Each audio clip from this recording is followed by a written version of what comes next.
ইরানের উপরে আমেরিকার হামলা সম্পূর্ণ অবৈধ, কড়া নিন্দা পুতিন ও শি জিনপিং এর। বললেন আলোচনার নামে ভণ্ডামি করছে ট্রাম্প প্রশাসন। শিগগিরই শেষ হচ্ছে ইরান যুদ্ধ। ট্রাম্পের এই ঘোষণা নিয়ে সন্দেহ কেন? শান্তির আড়ালে আবারও কি হামলা চালাবে? কি হুমকি দিল ইরান?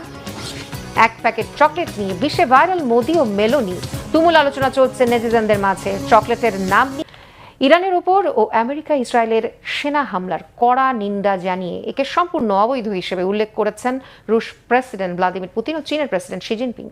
বুধবার যৌথ এক বিবৃতিতে ইরানের ওপর হামলাকে আন্তর্জাতিক আইন এবং আন্তর্জাতিক সম্পর্কের মৌলিক নীতিমালার চরম লঙ্ঘন হিসেবে উল্লেখ করেন দুই নেতা। মার্কিন প্রেসিডেন্ট ডোনাল্ড ট্রাম্পের চীন সফরের এক সপ্তাহের মাথায় বুধবার চীনে যান রুশ প্রেসিডেন্ট। বৈঠকের পর এক যৌথ বিবৃতিতে দুই নেতা ইরানের ভেতরে চালানো মার্কিন হামলা মধ্যপ্রাচ্যের আঞ্চলিক স্থিতিশীলতাকে মারাত্মকভাবে বিপন্ন করছে বলে কড়া নিন্দা জানান। আমেরিকার তীব্র সমালোচনা করে তারা বলেন, অন্য দেশের বিরুদ্ধে বিশ্বাসঘাতকতামূলক সামরিক হামলা আর এই ধরনের হামলার প্রস্তুতির আড়ালে আলোচনার ভণ্ডামিপূর্ণ ব্যবহার অগ্রহণযোগ্য। এছাড়া সার্বভৌম রাষ্ট্রগুলোর নেতাদের গুপ্ত হত্যা, এই রাষ্ট্রগুলোর অভ্যন্তরীণ রাজনৈতিক পরিস্থিতির অস্থিতিশীলতা ও শাসন ব্যবস্থা পরিবর্তনের উস্কানি এবং বিচারের জন্য জাতীয় নেতাদের নির্লজ্জভাবে অপহরণের কড়া সমালোচনা করেন তারা। ইরান যুদ্ধ দ্রুত শেষ করার তাগিদ দেন তারা। এদিকে মার্কিন প্রেসিডেন্ট ডোনাল্ড ট্রাম্পের হাই প্রোফাইল সফরের পরপরই রাশিয়ার প্রেসিডেন্ট ভ্লাদিমির পুতিনের বেইজিং সফর বিশ্ব রাজনীতিতে নতুন করে আলোচনা জন্ম দিয়েছে। বিশ্লেষকদের একটি বড় অংশের মতে এই মুহূর্তে শি জিনপিং এর চেয়ে পুতিনের কাছে বৈঠকের প্রয়োজনীয়তা বেশি। পথ যেন এসে মিশেছে চীনের রাজধানী বেইজিং এ। মার্কিন প্রেসিডেন্ট ডোনাল্ড ট্রাম্পের হাই প্রোফাইল সফরের পর এবার চীনের মাটিতে পা রাখলেন রুশ প্রেসিডেন্ট ভ্লাদিমির পুতিন। ওয়াশিংটন যখন হিসাব মিলাতে ব্যস্ত, তখন বেইজিং এর লাল গালিচায় দাঁড়িয়ে নতুন এক বিশ্ব সমীকরণের বার্তা দিচ্ছেন পুতিন। চীনা রাষ্ট্রীয় বার্তা সংস্থা সিনহুয়া জানিয়েছে 19 মে রাতে বেইজিং পৌঁছান পুতিন। এ সময় বিমানবন্দরে রুশ প্রেসিডেন্টকে স্বাগত জানান চীনা পররাষ্ট্রমন্ত্রী ওয়াং ই। 2001 সালের সুপ্রতিবেশী ও বন্ধুত্বপূর্ণ সহযোগিতা চুক্তির 25 বছর পূর্তি উপলক্ষে আয়োজিত অনুষ্ঠানে যোগ দেওয়াই এই সফরের অন্যতম উদ্দেশ্য। তবে পর্যবেক্ষকদের মতে আনুষ্ঠানিকতার চেয়েও বেশি গুরুত্ব পাচ্ছে দুই নেতার বৈঠক। ট্রাম্পের সফরের পরপরই রাশিয়ার প্রেসিডেন্ট ভ্লাদিমির পুতিনের বেইজিং সফর বিশ্ব রাজনীতিতে নতুন করে আলোচনার জন্ম দিয়েছে। বিশ্লেষকদের মতে সময়টা যেমন গুরুত্বপূর্ণ, তেমনি এর কূটনৈতিক বার্তাও বেশ স্পষ্ট। বেইজিং এখন এমন এক কূটনৈতিক অবস্থানে পৌঁছেছে যেখানে তারা প্রতিদ্বন্দ্বী শক্তিগুলোর সঙ্গে সমানতালে সম্পর্ক বজায় রাখতে পারছে। ট্রাম্পের সফরের পরপরই পুতিনকে স্বাগত জানানো সেই সক্ষমতারই ইঙ্গিত। এতে কোনো সন্দেহ নেই যে এই সফরের সময়সূচি নির্ধারণের ক্ষেত্রে চীন ও রাশিয়া বেশ চতুরতার পরিচয় দিয়েছে। ডোনাল্ড ট্রাম্পকে আসলে বেশ কায়দা করে মাঝখানে চেপে ধরা হয়েছে, কারণ তিনি বেজিং এ পৌঁছানোর ঠিক আগেই সেখানে এসেছিলেন ইরানের পররাষ্ট্রমন্ত্রী। আর ট্রাম্প বিদায় নিতেই পা রাখলেন রুশ প্রেসিডেন্ট। বেজিং এর এই কূটনীতি সত্যি বেশ নজরকাড়া। পুরো বিশ্বের সামনে এই দৃশ্য দেখাতে তারা দারুণ উপভোগ করছে। নিজেদের দেশের জনগণের সামনে ক্ষমতা জাহির করার এই সুযোগ তারা হাতছাড়া করতে চাইছে না। ধারণা করা হচ্ছে এই সফরে অন্যান্য বিষয়ের চেয়ে চীনের সাথে সাইবেরিয়ান গ্যাস পাইপলাইন চুক্তির উপর বেশি জোর দেবেন পুতিন। রাশিয়ার গ্যাসের সবচেয়ে বড় ক্রেতা ছিল ইউরোপীয় ইউনিয়ন, কিন্তু ইউক্রেন যুদ্ধের পর পশ্চিমাদের নিষেধাজ্ঞা এবং নর্ড স্ট্রিম পাইপলাইন ক্ষতিগ্রস্ত হওয়ায় ইউরোপে রাশিয়ার গ্যাস রপ্তানি প্রায় তলানিতে ঠেকেছে। বিশাল এই আর্থিক ক্ষতি পুষিয়ে নিতে রাশিয়ার কাছে এখন চীনের মেগা মার্কেটের কোনো বিকল্প নেই। পুতিনের এই সফরের মূল এজেন্ডা বা বড় লক্ষ্য হলো সাইবেরিয়ান গ্যাস পাইপলাইন চুক্তিটি চূড়ান্ত করা। প্রায় 8 বছর ধরে এই চুক্তি নিয়ে আলোচনা চলছে। পুতিনের আশা এবার হয়তো চুক্তিটি সই হবে। তাছাড়া গত মার্চে পঞ্চবার্ষিকী পরিকল্পনাতেও এর উল্লেখ ছিল, তাই ধারণা করা যায় এবার এই বিষয়ে বড় কোনো অগ্রগতি দেখা যাবে। বিশ্লেষকদের একটি বড় অংশের মতে এই মুহূর্তে শি জিনপিং এর চেয়ে পুতিনেরই বৈঠকের প্রয়োজন অনেক বেশি। ইউক্রেনে পুতিনের বিপর্যয়কর যুদ্ধের পর রাশিয়া এখন অনেকটাই চীনের উপর নির্ভরশীল। চাথাম হাউসের রাশিয়া ও ইউরেশিয়া প্রোগ্রামের ফেলো টিমোথি আশ মনে করেন পুতিন হয়তো বেইজিং এর থেকে আরো সামরিক সহায়তা চাইতে পারেন। তার মতে ট্রাম্প যেভাবে বেইজিং এর কাছে হাত পাততে গিয়েছিলেন, পুতিনকেও অনেকটা সেভাবেই যেতে হচ্ছে, কারণ আসল ক্ষমতার চাবিকাঠি এখন চীনের হাতেই।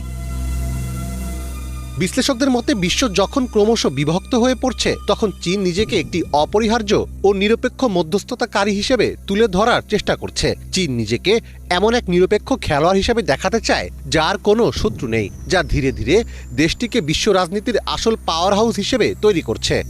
2 থেকে 3 দিনের মধ্যে শেষ হচ্ছে ইরান যুদ্ধ, হবে শান্তি চুক্তি। হঠাৎ এমন ঘোষণা দিলেন মার্কিন প্রেসিডেন্ট ডোনাল্ড ট্রাম্প। তবে ট্রাম্পের কথার উপর ভরসা রাখতে নারাজ বিশ্লেষকরা। তবে কি শান্তির আড়ালে আবারও হামলা চালাবে আমেরিকা? কি বলছে ইরান? আবার যুদ্ধ হলে কি চমক দেখাতে চাইছে খামেনির দেশ? শেষ পর্যন্ত বন্ধ হচ্ছে ইরান যুদ্ধ। অবশেষে এমন ঘোষণা দিলেন মার্কিন প্রেসিডেন্ট ডোনাল্ড ট্রাম্প। তবে কতক্ষণ টিকবে তার এই ঘোষণা? এটি কি আবারও হামলার কৌশল, নাকি সত্যিই ইরান যুদ্ধ বন্ধ চান ট্রাম্প? কেন ট্রাম্পের কোনো কথার ওপরই কেউ আস্থা রাখতে পারে না? বিশ্লেষকরা বলছেন, বারবার অবস্থান বদলাতে পারদর্শী ট্রাম্প নিজের কথা বারবারই নিজেই ভেঙেছেন। আর এবারের এই ঘোষণা কতক্ষণ টিকে সেটাই দেখার। ট্রাম্পের হঠাৎ যুদ্ধ বন্ধের ঘোষণা নিয়ে কি বলছে ইরান? নিয়মিত বিরতিতে দেয়া বক্তব্যের দ্বিচারিতা আর কথার সাথে কাজের মিল না থাকায় দিন দিন হাস্যকর গুরুত্বহীন বিশ্বনেতায় পরিণত হয়েছেন ডোনাল্ড ট্রাম্প। তেহরানকে হারাতে গিয়ে বারবার ব্যর্থ হওয়ায় তিনি তালগোল পাকিয়েছেন সামগ্রিক যুদ্ধ পরিকল্পনাতেও। এমনকি প্রেসিডেন্ট ট্রাম্পের মানসিক সুস্থতা নিয়েও আলোচনা হয়েছে ব্যাপক। তবে এসবের পরোয়া না করে কয়েক ঘন্টার ব্যবধানে একের পর এক নিজের বক্তব্যের সাথে সাংঘর্ষিক পাল্টা বক্তব্য দিয়ে যাচ্ছেন মার্কিন প্রেসিডেন্ট।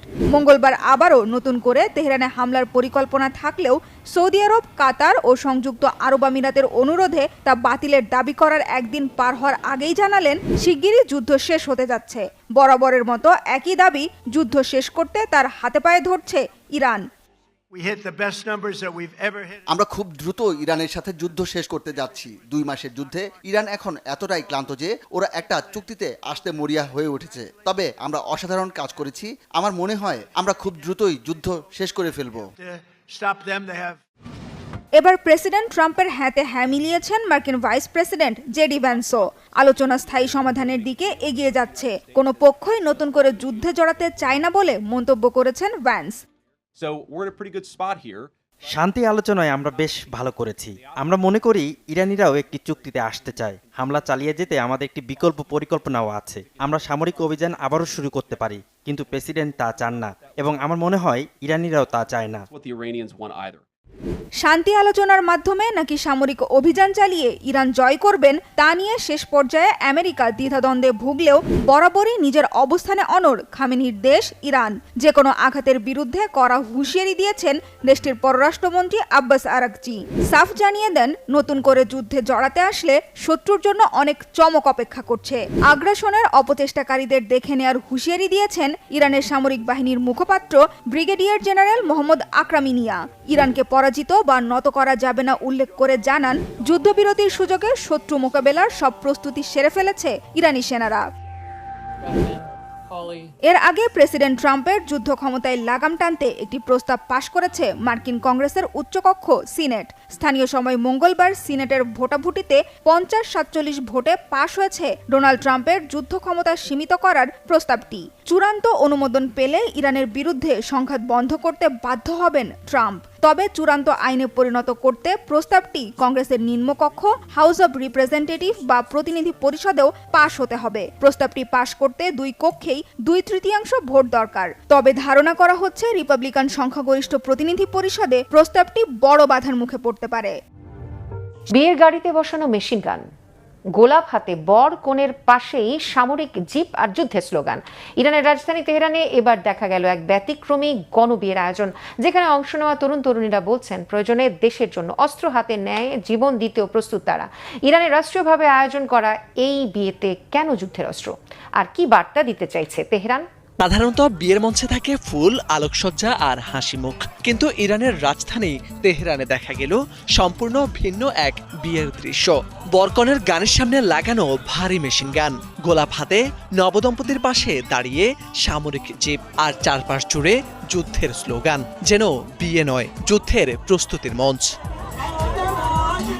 যুক্তরাষ্ট্র ও ইসরায়েলের বিরুদ্ধে যুদ্ধে জীবন উৎসর্গ করতে প্রস্তুত এমন শত শত তরুণ তরুণীকে নিয়ে 18 মে রাতে তেহরানে আয়োজন করা হয় এই রাষ্ট্রীয় গণবিয়ে। রাজধানীর ইমাম হোসেন স্কয়ার সহ বিভিন্ন এলাকায় এই আয়োজন করে ইরান সরকার। রাষ্ট্রীয় টেলিভিশনও সরাসরি সম্প্রচার করা হয় অনুষ্ঠানটি। স্থানীয়দের মতে ট্রাম্পের সাম্প্রতিক সামরিক হুমকির মুখে জনগণের মনোবল বাড়াতে এমন আয়োজন সামনে আনা হয়েছে। ইরানের রাষ্ট্রীয় এই কর্মসূচির নাম জানফাদা, যার অর্থ আত্মোৎসর্গ। এই কর্মসূচিতে অংশ নেওয়া ব্যক্তিরা যুদ্ধ পরিস্থিতিতে দেশের গুরুত্বপূর্ণ স্থাপনা রক্ষায় মানবঢাল হতেও প্রস্তুত বলে জানিয়েছে ইরানি গণমাধ্যম। এমনকি বিদ্যুৎ কেন্দ্র বা সামরিক স্থাপনায় হামলা হলেও জীবন বাজি রাখার অঙ্গীকার করেছেন অনেকেই। আন্তর্জাতিক সংবাদ মাধ্যমগুলোর প্রকাশিত ছবি ও ভিডিওতে দেখা যায় অনেক বরকনে গোলাপি রঙের সামরিক জিপে চড়ে অনুষ্ঠানে আসছেন। গাড়িগুলোতে বসানো ছিল মেশিন গান, বেলুন আর ফুলে সাজানো মঞ্চের পাশেই রাখা ছিল ক্ষেপণাস্ত্রের প্রতীকী মডেল। পুরো আয়োজনে ছিল যুদ্ধ, আত্মত্যাগ আর রাষ্ট্রীয় প্রচারণার মিশেল। ইরানের সর্বোচ্চ নেতা আয়াতুল্লাহ আলী খামেনিকে হত্যার পর দেশটির সাবেক প্রেসিডেন্ট মাহমুদ আহমেদিনেজাদকে ক্ষমতায় বসানোর পরিকল্পনা করেছিল যুক্তরাষ্ট্র ও ইসরায়েল। নিউ ইয়র্ক টাইমসের এক্সক্লুসিভ এক প্রতিবেদনে এই দাবি উঠে এসেছে। কি ছিল সেই পরিকল্পনা? কেনই বা ইসরায়েল বিরোধী এই নেতাকে বেছে নেওয়া হয়েছিল এমন পরিকল্পনা বাস্তবায়নে? জোরালো হয়ে উঠছে এসব প্রশ্ন। মার্কিন ইসরায়েলি হামলায় ইরানের সর্বোচ্চ নেতা আয়াতুল্লাহ আলী খামেনি নিহত হওয়ার পর ইরানের ভবিষ্যৎ নেতৃত্ব নিয়ে শুরু হয় ব্যাপক জল্পনা। সেই সময় মার্কিন প্রেসিডেন্ট ডোনাল্ড ট্রাম্প বলেছিলেন, যদি ভেতরের কেউ ইরানের ক্ষমতা নিত সেটা সবচেয়ে ভালো হতো। সম্প্রতি নিউ ইয়র্ক টাইমসের এক প্রতিবেদনে এ নিয়ে চাঞ্চল্যকর সব তথ্য উঠে এসেছে। এক্সক্লুসিভ ওই রিপোর্টে তারা জানিয়েছে, যুদ্ধের শুরুতে যুক্তরাষ্ট্র ও ইসরায়েল ইরানের সাবেক প্রেসিডেন্ট মাহমুদ আহমেদিনেজাদকে ক্ষমতায় বসানোর একটি গোপন পরিকল্পনা করেছিল। প্রতিবেদনে বলা হয়েছে, ইসরায়েল বিরোধী ও আমেরিকা বিরোধী অবস্থানের জন্য পরিচিত আহমেদিনেজাদকে এমন পরিকল্পনায় যুক্ত করার বিষয়টি মার্কিন প্রশাসনের অনেকের কাছেই বিস্ময়কর ছিল। মার্কিন কর্মকর্তাদের ভাষ্য অনুসারে ইসরায়েলের তৈরি এই পরিকল্পনা ছিল ইরানের ধর্মতান্ত্রিক সরকার উৎখাতের একটি বৃহত্তর বহুস্তরীয় কৌশলের অংশ। যুদ্ধের প্রথম দিকেই এমন একজন বাস্তববাদী নেতাকে সামনে আনার আলোচনা হয়, যিনি ক্ষমতা নিয়ে দেশটির রাজনৈতিক ও সামরিক পরিস্থিতি সামাল দিতে পারবেন। তবে ট্রাম্প প্রশাসনের ভেতরেই এ নিয়ে তীব্র সংশয় ছিল।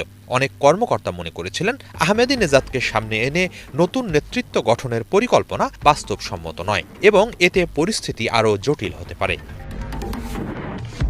মার্কিন কর্মকর্তাদের পাশাপাশি আহমেদিনেজাদের এক সহযোগী নিউ ইয়র্ক টাইমসকে জানিয়েছেন, যুদ্ধের প্রথম দিন তেহরানে তার বাড়িতে ইসরায়েলি হামলা হয়েছিল। ওই হামলায় তিনি আহত হলেও প্রাণে বেঁচে যান। প্রথম দিকে ইরানের কিছু সংবাদ মাধ্যমে তার নিহত হওয়ার খবর ছড়িয়ে পড়ে। পরে সরকারি সূত্র জানায় তিনি জীবিত আছেন, তবে তার কয়েকজন দেহরক্ষী নিহত হয়েছেন। মার্কিন কর্মকর্তাদের দাবি, হামলার উদ্দেশ্য ছিল তথাকথিত গৃহবন্দিত্ব থেকে আহমেদিনেজাদকে মুক্ত করা। তবে হামলার পর তিনি শাসন পরিবর্তনের পরিকল্পনা নিয়ে হতাশ হয়ে পড়েন। এরপর থেকে কার্যত জনসমক্ষে আসা বন্ধ করে দেন। বর্তমানে তিনি কোথায় আছেন তা নিয়ে স্পষ্ট কোনো তথ্য নেই। 2005 থেকে 2013 সাল পর্যন্ত ইরানের প্রেসিডেন্ট ছিলেন আহমেদিনেজাদ। ক্ষমতায় থাকাকালে তিনি বারবার ইসরায়েলকে মানচিত্র থেকে মুছে ফেলার আহ্বান জানান এবং ইরানের পারমাণবিক কর্মসূচির জোরালো সমর্থক ছিলেন। তার শাসনামলেই ইরান দ্রুত ইউরেনিয়াম সমৃদ্ধকরণ কার্যক্রম এগিয়ে নেয়। তবে ক্ষমতা ছাড়ার পর ধীরে ধীরে তিনি দেশটির শাসক গোষ্ঠীর সমালোচকে পরিণত হন। বিশেষ করে আয়াতুল্লাহ আলী খামেনির সঙ্গে তার দূরত্ব বাড়তে থাকে। দুর্নীতি, অদক্ষতা এবং ব্যর্থ শাসনের অভিযোগ তুলে তিনি ইরানের উচ্চ পর্যায়ের কর্মকর্তাদের প্রকাশ্যে সমালোচনা করেন। পরে তাকে একাধিকবার প্রেসিডেন্ট নির্বাচনে অযোগ্য ঘোষণা করা হয় এবং তার ঘনিষ্ঠ সহযোগীদের অনেককে গ্রেপ্তার করা হয়। অনেকের বিরুদ্ধে পশ্চিমা দেশ, এমনকি ইসরায়েলি গোয়েন্দা সংস্থার সঙ্গে যোগাযোগের অভিযোগও ওঠে। নানা পট পরিবর্তনের প্রেক্ষাপটে পশ্চিমাদের সঙ্গে আহমেদিনেজাদের সম্পর্ক হয়ে ওঠে অনেক বেশি ধোঁয়াশাপূর্ণ। 2019 সালে নিউ ইয়র্ক টাইমসকে দেয়া এক সাক্ষাৎকারে আহমেদিনেজাদ ট্রাম্পের প্রশংসা করেন এবং ইরান যুক্তরাষ্ট্র সম্পর্ক স্বাভাবিক করার পক্ষে মত দিয়েছিলেন।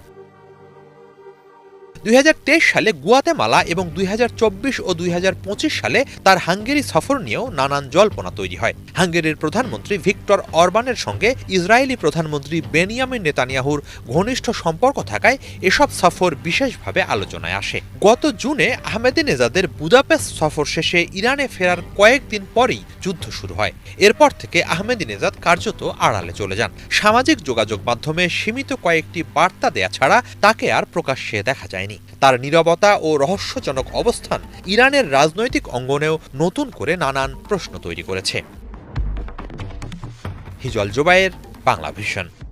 এক প্যাকেট চকলেট ঘিরেও বিশ্বে এখন ভাইরাল ভারতের প্রধানমন্ত্রী নরেন্দ্র মোদী ও ইতালির প্রধানমন্ত্রী জর্জিয়া মেলোনি।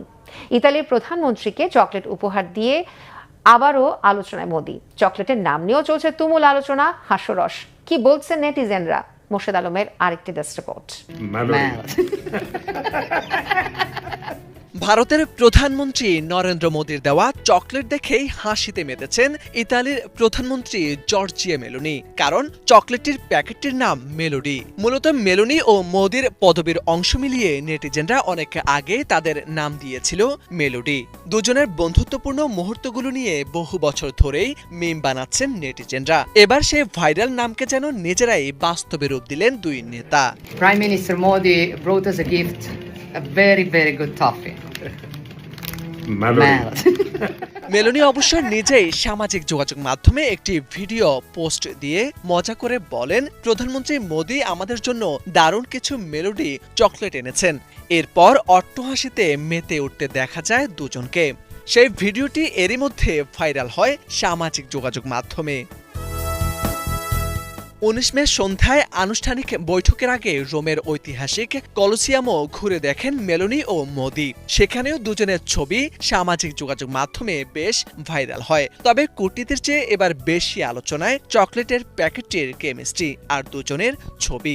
ভারতসহ বিশ্বের বিভিন্ন দেশের নেটিজেনরা মেলোনির পোস্টে মজার ছলে বিভিন্ন কমেন্ট করে লিখেছেন, আপনারা দুজন আবার ইন্টারনেট কাঁপিয়ে দেওয়ার সিদ্ধান্ত নিলেন।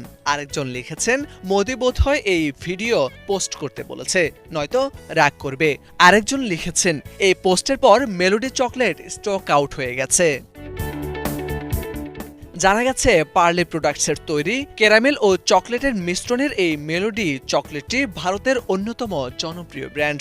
সামাজিক যোগাযোগ মাধ্যমের এই মাতামাতির পেছনে সফরটির যথেষ্ট কূটনৈতিক গুরুত্ব রয়েছে। দুই নেতার দ্বিপাক্ষিক বৈঠকে ভারত ও ইতালির মধ্যে বাণিজ্য, প্রতিরক্ষা, সামুদ্রিক নিরাপত্তা, কানেক্টিভিটি এবং কৌশলগত খাতগুলোতে সহযোগিতা আরও জোরদার হবে বলে আশা করা হচ্ছে। শীর্ষ নেতা সহ কমপক্ষে 175 জন আইএস জঙ্গিকে হত্যার দাবি করেছে নাইজেরিয়া। এক্ষেত্রে সার্বিক সহায়তা দিয়েছে মার্কিন সামরিক বাহিনী। হয়েছে দেশটির উত্তর পূর্বাঞ্চলে গত কয়েকদিন আকাশ ও স্থলপথে মার্কিন বাহিনীকে সাথে নিয়ে যৌথ অভিযান চালিয়েছে সেনাবাহিনী। মূলত বোর্নো রাজ্যের মেতেলে গ্রামে এই অভিযানে ইসলামিক স্টেট বা আইএস জঙ্গি গোষ্ঠীর second in command Abu Bilal al Minuki ছাড়াও বেশ কয়েকজন শীর্ষ নেতাকে হত্যার দাবি করেছে নাইজেরিয়ার প্রতিরক্ষা মন্ত্রণালয়। হামলা চালানো হয়েছে জঙ্গিদের নিরাপত্তা চৌকি, অস্ত্রাগার, বিস্ফোরণের মজুদ আর পৃষ্ঠপোষক আর্থিক প্রতিষ্ঠানকে লক্ষ্য করে। বেনো রাজ্যের স্থানীয় জঙ্গি গোষ্ঠী বোকা হারামের পাশাপাশি সম্প্রতি আইএস জঙ্গিদের তাণ্ডবে গত 17 বছরে বাস্তুচ্যুত হয়েছে 20 লাখেরও বেশি মানুষ। খ্রিস্টান ধর্মাবলম্বীদের উপর হত্যা নির্যাতনের অভিযোগ। গত বছরের নভেম্বরে নাইজেরিয়ার জঙ্গি দমন অভিযান শুরু হুঁশিয়ারি দিয়েছিলেন মার্কিন প্রেসিডেন্ট ডোনাল্ড ট্রাম্প। একাধিক গবেষণা প্রতিষ্ঠান জানিয়েছে, ব্যাপক অভিযানে মধ্যপ্রাচ্য থেকে পিছু হটার পর চলতি বছরের প্রথম 3 মাসে আইএস জঙ্গিদের 86% আফ্রিকায় ঘাঁটি গেড়েছে। 2 সপ্তাহ পর হাসপাতালে জ্ঞান ফিরতেই নিজের শরীরে কোনো কাপড় খুঁজে পাননি। ডাইপার পরানো, পুরো শরীর পলিথিনে মোড়ানো অবস্থায় পড়েছিল। প্রাণঘাতী ভাইরাসজনিত রোগ ইবোলায় আক্রান্ত হয়ে মৃত্যুর দুয়ার থেকে ফিরে আসা উগান্ডার এক নারী সেই ভয়াবহ স্মৃতি আবারও সামনে এসেছে নতুন প্রাদুর্ভাবের খবরে। কিভাবে মৃত্যুকে হারিয়ে ফিরলেন, এখন কেন আতঙ্কে কাঁপছে উগান্ডা, তবে কি আবারও ছড়িয়ে পড়বে ইবোলা ভাইরাস? হাসপাতালে জ্ঞান ফিরতে নিজের শরীরে কোনো কাপড় খুঁজে পাননি। ডায়াপার পরানো, পুরো শরীর পলিথিনে মোড়ানো, চারপাশে আতঙ্ক আর মৃত্যুর গন্ধ।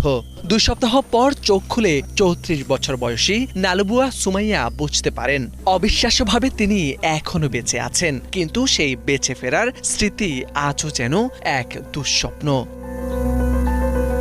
উগান্ডার মধ্যাঞ্চলের মোবেন্দে জেলার 4 সন্তানের মা সুমাইয়া 2022 সালের ভয়াবহ ইবোলা প্রাদুর্ভাবের সময় আক্রান্ত হয়েছিলেন। চিকিৎসাধীন অবস্থায় কয়েকদিনের জন্য জ্ঞান হারিয়ে ফেলেন। পরে জ্ঞান ফিরলে নিজেকে দেখেন হাসপাতালের একটি কক্ষে, যেখানে তাকে সংক্রমণ ঠেকাতে বিশেষভাবে আলাদা করে রাখা হয়েছিল। 2 সপ্তাহ পর বুঝতে পারলাম আমি হাসপাতালে আছি। দেখি আমি নগ্ন অবস্থায় ডায়াপার পরে আছি, পুরো শরীর পলিথিনে মোড়ানো। তবে সরকার আমাদের কাপড় আর বিছানার চাদর দিয়েছিল। হয়তো আমাদের ভালোর জন্যই এই পদক্ষেপ নিয়েছিল। তবে আমার কাছে তখন খুবই খারাপ লেগেছিল। সম্প্রতি উগান্ডায় আবারও নতুন করে ইবোলার আক্রমণ ধরা পড়েছে। ইতিমধ্যে কয়েকজনের আক্রান্ত হওয়ার পাশাপাশি একজনের মৃত্যুর খবরও নিশ্চিত করেছে কর্তৃপক্ষ। ফলে দেশজুড়ে সর্বোচ্চ সতর্কতা জারি করা হয়েছে। নতুন প্রাদুর্ভাবের খবর শুনে পুরনো ভয়াবহ স্মৃতি আবারও ফিরে এসেছে বলে জানান সুমাইয়া। ইবোলা থেকে বেঁচে ফেরার পরও তার জীবন সহজ ছিল না। সমাজে অবহেলা, মানুষের ভয় আর আর্থিক সংকট তাকে দীর্ঘদিন ভুগিয়েছিল। নতুন করে ইবোলা প্রাদুর্ভাবের খবরে আমি কষ্ট পাচ্ছি। আমাকে ভাবাচ্ছে ভয়াবহ সেই স্মৃতি। এটি অত্যন্ত যন্ত্রণাদায়ক এবং প্রাণঘাতী। সরকারি নির্দেশনা মেনে চলুন। আমি আক্রান্ত হওয়াতে বুঝেছি এটা কতটা কষ্টের। তখন অনেকে সাহায্য করেছেন। সেই টাকা দিয়ে এখন ছোট্ট এই ব্যবসাটি শুরু করি। বিশ্ব স্বাস্থ্য সংস্থা সতর্ক করে বলছে, এই ভাইরাসে আক্রান্ত ব্যক্তির মৃত্যুও হতে পারে। এটি খুব দ্রুত মানুষ থেকে মানুষে ছড়ায়, স্তন্যপায়ী প্রাণীদের মধ্যেও ছড়ায়। সম্প্রতি এটি কঙ্গো ও উগান্ডায় ব্যাপক হারে ছড়িয়ে পড়ায় আন্তর্জাতিক জরুরি অবস্থা ঘোষণা করেছে বিশ্ব স্বাস্থ্য সংস্থা। তবে বাজারে এখনো এই রোগের কোনো অনুমোদিত টিকা নেই। এই ইবোলা ভাইরাস যাতে অন্য কোনো দেশে না ছড়ায়, সেজন্য উগান্ডা ও কঙ্গো সীমান্তে নানা বিধিনিষেধ আরোপ সহ কঠোর নিয়ম মানা হচ্ছে। স্বাস্থ্য কর্মকর্তারা জানান, ইবোলা ভাইরাস শরীরে প্রবেশের 2 থেকে 21 দিনের মধ্যে লক্ষণ দেখা দেয়। প্রথম দিকে হঠাৎ তীব্র জ্বর, ক্লান্তি, শরীরের বিভিন্ন জায়গায় ব্যথা হয়। পরবর্তীতে বমি, ডায়রিয়া, চামড়ায় ফুসকুড়ি এবং লিভার ও কিডনির কার্যক্ষমতাও কমে যেতে পারে।